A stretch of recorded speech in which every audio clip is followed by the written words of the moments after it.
Ang programang ito ay hatid sa inyo ng BGC Concrete Batching Plant. We commit and we fulfill.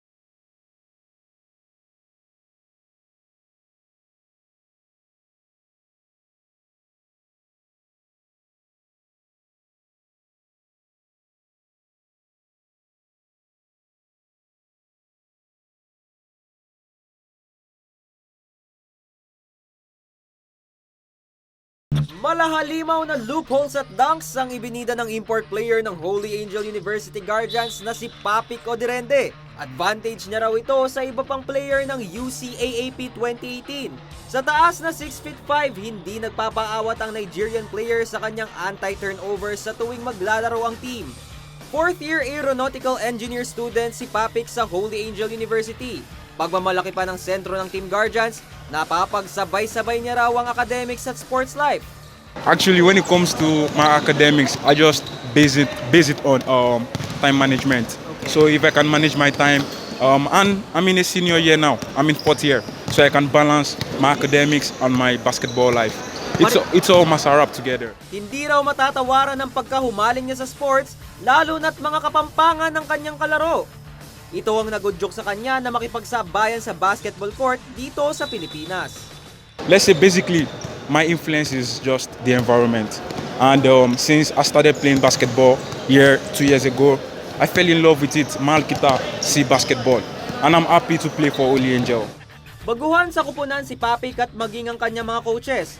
Pero para sa pagsungkit ng kampyonato ng team, itinuturing na malaking hamon ng attitude at game adjustments ng bawat isa. Rookie coach din kami sa Holy eh. So bagong mga coaches, bagong mga players, kaya konti-konti ina-adjust namin yung sistema. Kahit saan bago magkakasama, di ba? So you have to learn the attitudes, yung discipline ng mga tao. So basically in time naman, ma-workout naman namin. Malaki ang pasasalamat ni Papik sa kanyang mga coach at sa lahat ng bumubuo ng UCAAP 2018. The first imports to ever play this league, and I pray to God this league is gonna grow very higher and it's gonna be known all over the Philippines. 2 wins at 1 loss na ang standing ng Guardians sa league. Aangat ba ang posisyon nila sa liga? Abangan ang matinding labanan ng HAU Guardians at City College of Angeles Legionnaires sa UCAAP 2018 Season 2.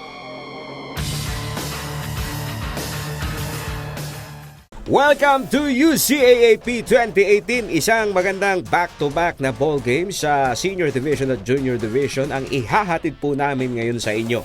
Dito po sa home court ng DABSU o Don Honorio Ventura Technological State University, dito po sa Bacolor, Pampanga. Ang mga pagbabarat ng boto po nitong kupunan ng Holy Angel University, nasaksihan po natin sa ilang serye ng kanilang laban. Bawat team player ng mga kupunang kalahok po dito ay may malaki pong tsansang magkaroon ng magandang kapalaran sa industriya po yan ng basketball. Ito po dahil sa oportunidad na maaring matamasa po nila sa training camp o dito po sa scholar ni Vice Governor Dennis Pineda. Kung pag-uusapan po natin itong team player ng Holy Angel University, may diskarte po itong dalawang coach na nakausap po natin, maging itong kanila pong mga rookie player daw ay magkakaroon daw ng oras na magpakitang gilas kaagad itong isasabak sa ball game. May angas din itong City College of Angeles sa kanilang mga minamanok na player. Tulad na lamang po ni Panganiban na sa mga nakalipas na laro ay sadyang may kakaibang galaw sa ilalim.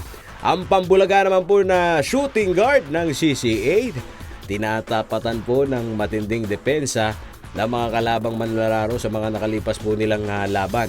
Muli, ang programa pong ito ay hatid sa inyo ng CLTV 36, BGC Concrete Batching Plant. We commit and we fulfill. Princess DY Ventures, total commitment to providing quality and on-time services, reinforcing the economic and industrial growth of the country, and supported by Pampanga Vice Governor Dennis Pineda, promoting youth and community development through sport. Samantala, tunghayan naman po natin ang ating courtside reporter na si Lizen Morten. Welcome to UCAAP2018 at narito tayo ngayon sa gym ng Don Honorio Ventura Technological State University kung saan matinding naglalabanan ang Holy Angel University Guardians at ang City College of Angeles Phoenix. Balita ko matinding training ang ginawa ng parehong grupo at magiging dikitan at intense ang paglalabanan nila. Meron kasing foreign player itong Holy Angel University na kanilang binibida, si Patrick Odiende. At bigyan ko lang kayo ng stats guys. Ang Holy Angel University ay nasa kanila ng third game kung saan meron silang 1 win at 1 loss, at ang City College of Angeles Phoenix naman ay merong 2 losses at 1 win. At yan muna ang aking live update mula dito sa Don Honorio Ventura Technological State University.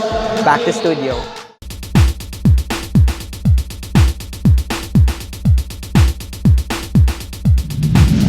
Jump ball between number 8 and number 19.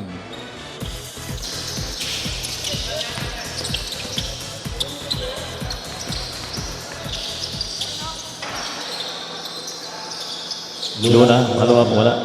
Rebound.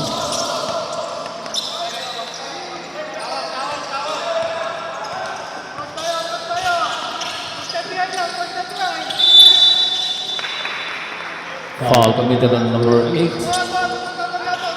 14 seconds, shot clock reset.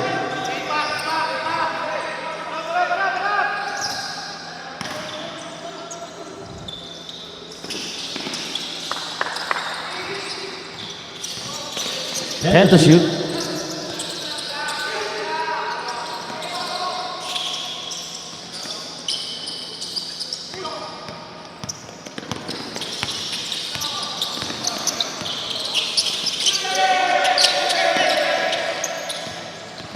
Number 5 Torres, balik kay number 9, tumira sa 3. Wala yung tira, rebound ni number 16.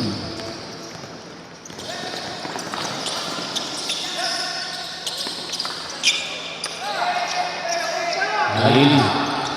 Sa 3, wala yung tira, rebound. Wala pa rin ang Holy Angel. 2 points yan, parang kay number 16.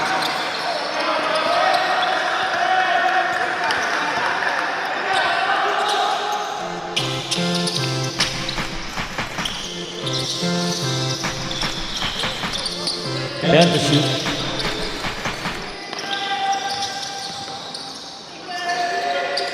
to shoot. Ball intercepted by number 15 Santiago. Nagmamadali, tinira wala. Rebound ni number 17. Guro na binali.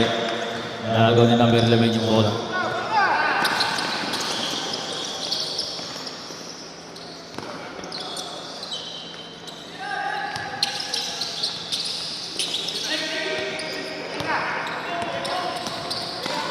Bye-bye.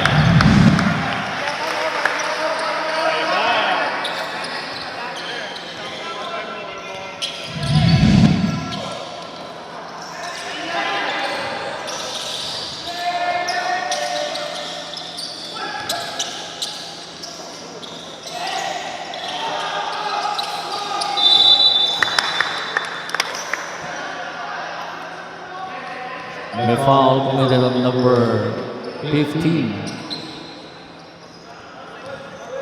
40 seconds, shot clock reset. Score natin, 4-0, Holy Angel.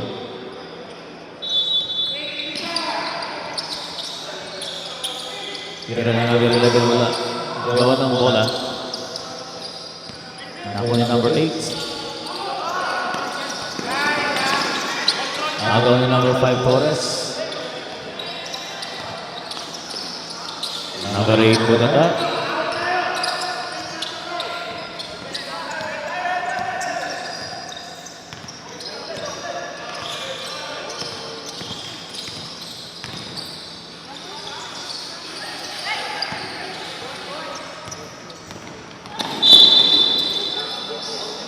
May foul committed on number 17. Sub, 7 minutes, 10 seconds sa ating first quarter. Regis. Bodo, balik kay Regis. Tumira sa 3. Rebound na number 17, pasa, muntik maagaw.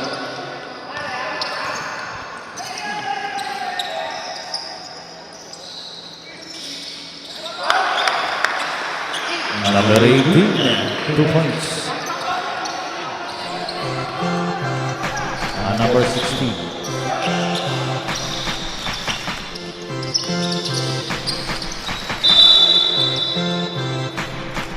The whistle of the referee, no basket.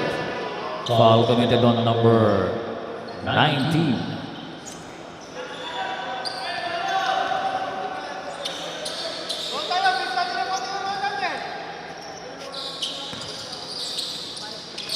Ten to shoot.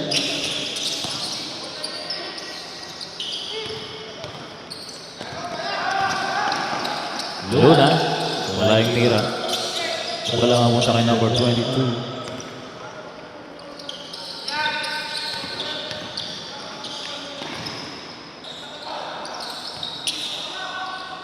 6 minutes.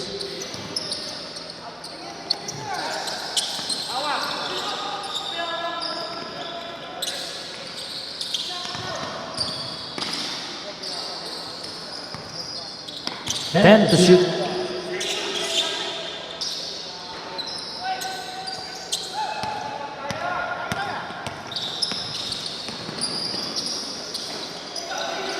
Number 12. Hindi mamasaring yung tira.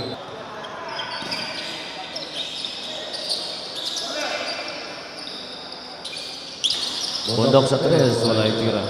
Rebound. Number 28, wala yung tira. Wala mo timagaw. Number 8, pasa sa corner ni number 17. Wala pa rin. Rebound ni Luna. Follow up ni Luna for 2 points. 8 to nothing. Hindi pa rin nakaka-score dito ang City College. 4 minutes and 55 seconds.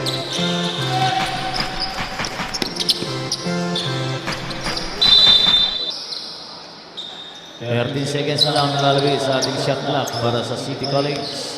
28 to 21. 5 to shoot.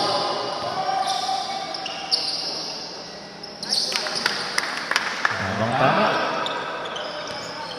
Unang puntos para sa City College.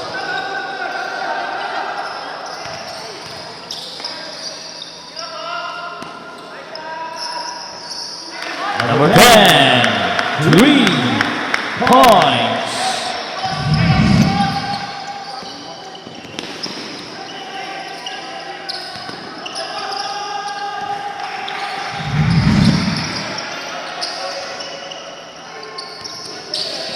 Rebound number 22. Number 28. Wala pa rin yung tira. Rebound pa rin yung number 22. May foul kay number 13.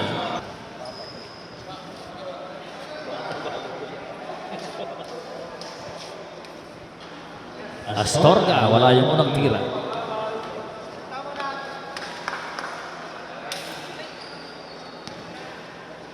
Ang pangalawang free throw para kay Astorga. Split. Sub. 7-3 score. 3 minutes and 55 seconds.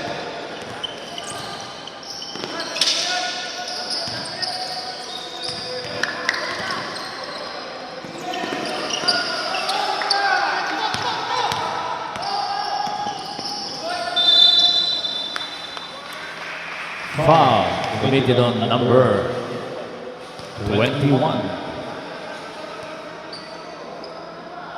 Dalawang free throw ibibigay. And Pascual. Second team foul yan para sa City College. First free throw miss para kay number 10, Pascual.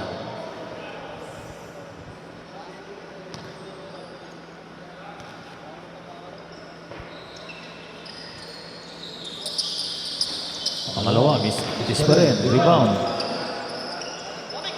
Number 22.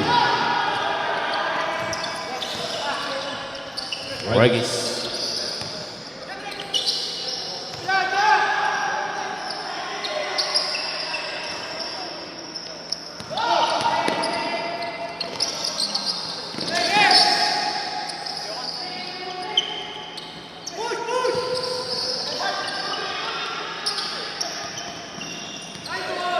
Number 10. Wala naman yung tira.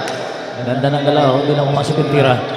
Pass breaking number 5. Number 12. Kumito referee. Traveling. Sayang naman. Sorry, sabi ni number 12.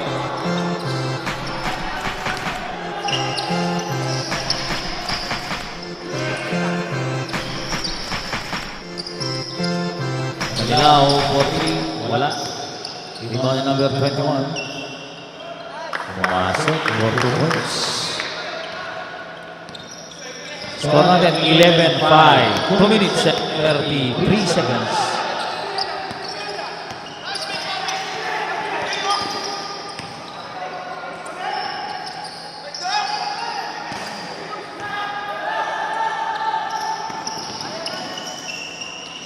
Dilaw.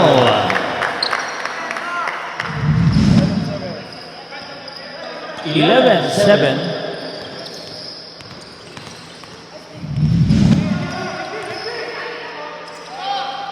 To shoot. Number 13 tira sa tres, wala. Rebound ni Dilaw kay Regis.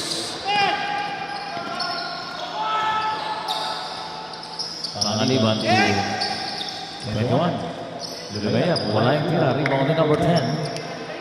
1 minute and 40 seconds. Number 13 layup. Wala na.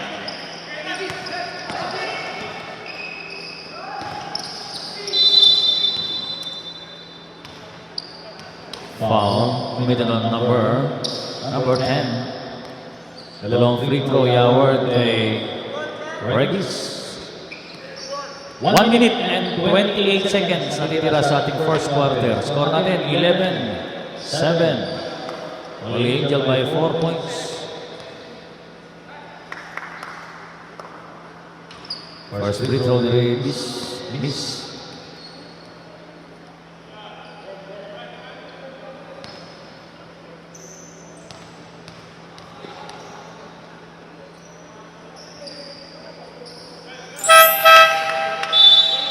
Sub 24-21 City College.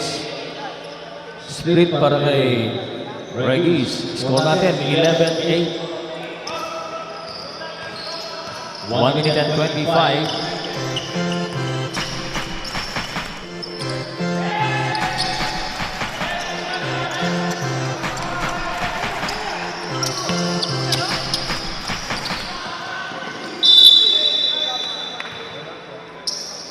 Foul yan.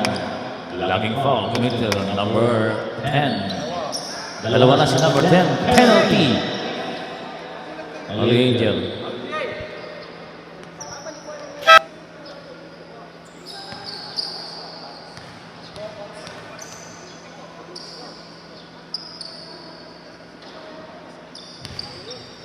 Intensimo ng tira ni Regis.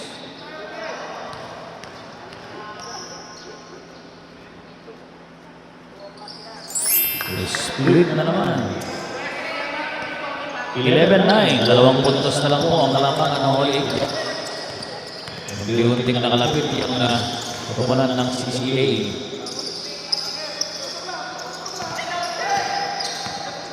And to shoot.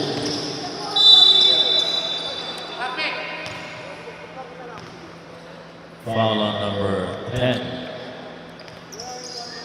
Shot clock is at 14 seconds. 13 foul para sa City College.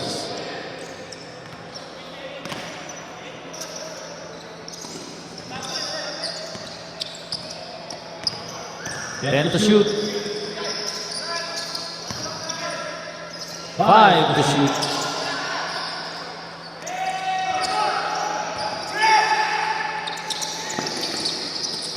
Wala na agad na number 9.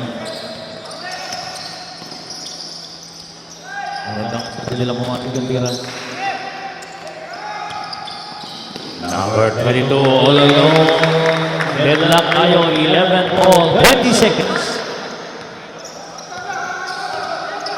15 seconds. 10 seconds. 5 seconds.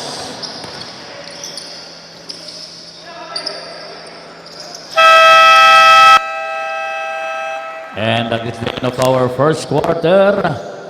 Ang score po natin, 11 all.